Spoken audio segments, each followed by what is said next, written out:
आज से करीब 13.8 अरब साल पहले कुछ ऐसा अविश्वसनीय घटित हुआ। ऊर्जा का एक विस्फोट, जिसे हम साइंस की भाषा में बिग बैंग कहते हैं। बिग बैंग वो क्षण जब जन्म हो रहा था अंतरिक्ष और समय का, एक ऐसे अस्तित्व की शुरुआत जिसे हम ब्रह्मांड कहते हैं। हम जिस भी चीज़ को छू सकते हैं, महसूस कर सकते हैं, माप सकते हैं या फिर पता लगा सकते हैं, वो ब्रह्मांड है। सबसे छोटे कणों से लेकर बड़ी बड़ी आकाश गंगाओं तक, अंतरिक्ष, समय, ऊर्जा और जीवन के अस्तित्व तक, ब्रह्मांड की शुरुआत ही हर चीज की शुरुआत है।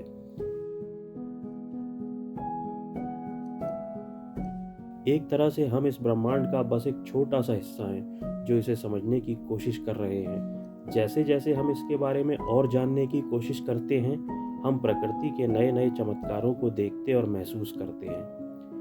हम आज तक अपनी पृथ्वी से असाधारण चीज़ों की खोज करने में सक्षम रहे हैं, लेकिन अब हमें अपने इस नीले ग्रह की बाहर की दुनिया के बारे में पता लगाना होगा। हमारी यात्रा हमारे घर से शुरू होती है। पृथ्वी, जो हमारी मिल्की वे गैलेक्सी में मौजूद 200 अरब तारों में से एक के चारों ओर चक्कर लगा रही है। इसकी गतिशील सतह पर लाखों प्रजातियां मौजूद हैं, लेकिन किसी ने भी मनुष्य की तरह इसके परिदृश्य को नहीं बदला। हमारी इमारतें, सड़कें और खेत आने वाले हजारों वर्षों के लिए नहीं तो सैकड़ों वर्षों के लिए हमारे अस्तित्व के प्रमाण होंगे। हमारा पूरा इतिहास हमारे इस नीले ग्रह पृथ्वी में खोजा जा सकता है। ये वो जगह है जहां अरबों लोग रहते हैं, अरबों मर चुके हैं और जहां कई और अरब पैदा होंगे। पृथ्वी की सतह से करीब 400 किलोमीटर ऊपर है हमारा इंटरनेशनल स्पेस स्टेशन, इंसानों द्वारा अंतरिक्ष में बनाई गई सबसे बड़ी चीज, जो 27,580 किलोमीटर की स्पीड से हमारी पृथ्वी के चक्कर लगा रहा है। ये स्पेस स्टेशन 24 घंटे में लगभग 16 बार हमारी पृथ्वी के चक्कर लगाता है। सबसे पहले हम हमारी पृथ्वी के बाहर हमारे सोलर सिस्टम के बाकी के 7 ग्रहों से गुजरते हैं, जो हमारी पृथ्वी की तरह ही सूर्य के चक्कर लगा रहे हैं। Mercury, Venus, Mars, Jupiter, Saturn, Uranus और नेपच्यून। नेपच्यून हमारे सोलर सिस्टम का सबसे आखिरी प्लैनेट है। हमारा शानदार सितारा सूर्य, जो अपनी ऊर्जा से पृथ्वी पर जीवन का संचालन करता है। सूर्य पृथ्वी से लगभग 150 अरब किलोमीटर दूर है। ये तारा इतना बड़ा और भारी है कि इसकी ग्रेविटी पूरे सोलर सिस्टम को कंट्रोल कर रही है। जब हम अपने सोलर सिस्टम की गहराई में और आगे बढ़ते हैं तो हम पहुंच जाते हैं क्वेपर बेल्ट में, जो कि एक एस्ट्रॉइड बेल्ट है। प्लूटो भी इसी क्वेपर बेल्ट का सदस्य है, जिसे अब ग्रहों की लिस्ट से बाहर कर दिया गया है। अब हम ग्रहों की कक्षाओं को पार करके अपने सोलर सिस्टम के बाहर इंटरस्टेलर स्पेस की तरफ बढ़ते हैं, जो कि सितारों के बीच का क्षेत्र है। यहीं पर वोयेजर 1 स्पेसक्राफ्ट अंतरिक्ष में ट्रैवल कर रहा है। वोयेजर 1 स्पेसक्राफ्ट मानव द्वारा बनाया गया एकमात्र ऐसा स्पेसक्राफ्ट है जो अंतरिक्ष में सबसे दूर ट्रैवल कर रहा है। ये पृथ्वी से अब तक करीब 19 अरब किलोमीटर दूर जा चुका है। इस स्पेसक्राफ्ट ने अब तक अंतरिक्ष से जुड़े कई रहस्यों से पर्दा उठाया है। जब हम अपनी यात्रा को थोड़ा और आगे बढ़ाते हैं, सूर्य धीरे धीरे अरबों में से एक बन जाता है। अब हमारा सूर्य एक आम तारे की तरह दिखाई देता है, लेकिन इतनी दूर से भी इसकी ग्रेविटी को महसूस किया जा सकता है, क्योंकि अरबों की संख्या में यहाँ पर कॉमेट्स मौजूद हैं जो सूर्य की ग्रेविटी से बंधे हुए हैं। इन कॉमेट्स पर एक बड़ी मात्रा में पानी मौजूद है। वैज्ञानिकों का मानना है कि पृथ्वी पर पानी इन्हीं कॉमेट्स के द्वारा आया है। इन अरबों कॉमेट्स का विशाल बादल हमारे सौर मंडल को घेरे हुए है, जिसे ऑट क्लाउड बोलते हैं, जो हमारे सौरमंडल की ग्रेविटी की सबसे आखिरी सीमाओं पर है। इसके बाहर हमारे सौरमंडल की ग्रेविटी भी कमजोर पड़ने लगती है। हमारी पृथ्वी से करीब 4.36 लाइट ईयर्स दूर हमारे सौरमंडल के बाहर है हमारा पड़ोसी तारामंडल अल्फा सेंटोरी। इस तारामंडल में प्रॉक्सिमा सेंटोरी बी नामक एक ग्रह मौजूद है, जो हमारी पृथ्वी की तरह ही हैबिटेबल जोन में है। इस ग्रह पर एक बड़ी मात्रा में पानी भी मौजूद है। नासा के वैज्ञानिक मानते हैं कि यहाँ पर एलियन लाइफ मौजूद हो सकती है। साल 2019 में ऑस्ट्रेलियाई वैज्ञानिकों ने प्रॉक्सिमा सेंटोरी बी से आ रहे एक स्ट्रेंज रेडियो सिग्नल को भी डिटेक्ट किया था। स्ट्रेंज इसलिए क्योंकि ये रेडियो सिग्नल स्पेस में मौजूद किसी भी नेचुरल सिग्नल जैसा नहीं था। इस रेडियो सिग्नल का स्ट्रक्चर हमारे द्वारा प्रोड्यूस्ड आर्टिफिशियल सिग्नल जैसा ही था, जो 982 मेगाहर्ट्ज की रेंज में पड़ रहा था, जो कि आर्टिफिशियल सैटेलाइट या फिर स्पेसक्राफ्ट यूज करते हैं। हमारी आकाशगंगा मिल्की वे में कम से कम 100 खरब ऐसे तारे हैं जिनके अपने ग्रह हैं, जिन्हें एक्सोप्लैनेट्स कहते हैं। इसका मतलब है कि हमारी आकाशगंगा मिल्की वे में संभावित रूप से हमारे सौरमंडल की तरह ही हजारों ग्रह मंडल मौजूद हैं, और हमारी पोजीशन इसमें यहाँ पर है।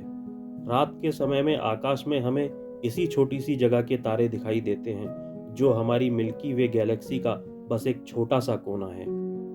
अब हम अपनी आकाशगंगा मिल्की वे की विशालता को देख सकते हैं। ये इतनी विशाल है कि लाइट को भी इसके एक छोर से दूसरे छोर तक पहुंचने में 1,05,700 सालों का समय लगेगा।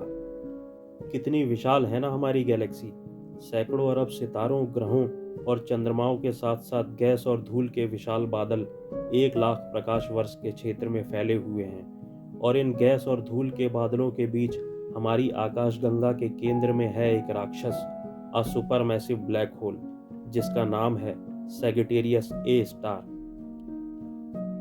यूं तो हमारी आकाशगंगा मिल्की वे अकल्पनीय रूप से बड़ी है, लेकिन यूनिवर्स में मिल्की वे से भी बड़ी कई और अरब गैलेक्सीज मौजूद हैं।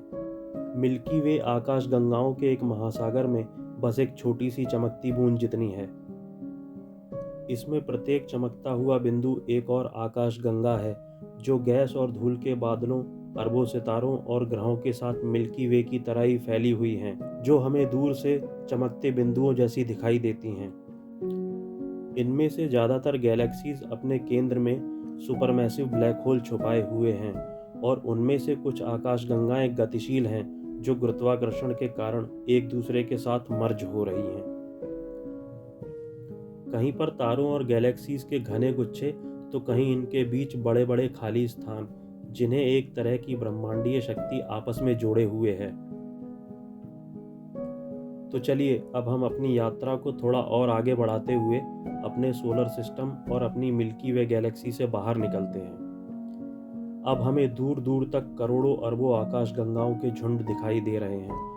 आकाशगंगाओं के इस झुंड को लोकल ग्रुप कहते हैं, जो 10 मिलियन लाइट ईयर्स में फैला हुआ है। जब हम इस लोकल ग्रुप से बाहर निकलते हैं तो हमें दिखाई देते हैं आकाशगंगाओं के कई और झुंड। 100 से भी ज़्यादा आकाशगंगाओं के इन लोकल ग्रुप्स को मिलाकर बनता है एक सुपर क्लस्टर। अभी हम जिस सुपर क्लस्टर को देख रहे हैं, इसका नाम है वर्गो सुपर क्लस्टर, जिसमें हमारी गैलेक्सी का लोकल ग्रुप भी एक छोटे से चमकदार स्पॉट जैसा दिखाई देता है। ये Virgo super cluster 110 million light years में फैला हुआ है। थोड़ा और दूर जाने पर हमें वर्गो सुपर क्लस्टर जैसे अनगिनत सुपर क्लस्टर दिखाई देते हैं। इन अनगिनत सुपर क्लस्टर्स के ग्रुप का नाम है लैनियाकिया सुपर क्लस्टर, जिसमें हमारा वर्गो सुपर क्लस्टर यहाँ पर है। यहाँ से हमारा लोकल ग्रुप एक डॉट की तरह भी दिखाई नहीं देता।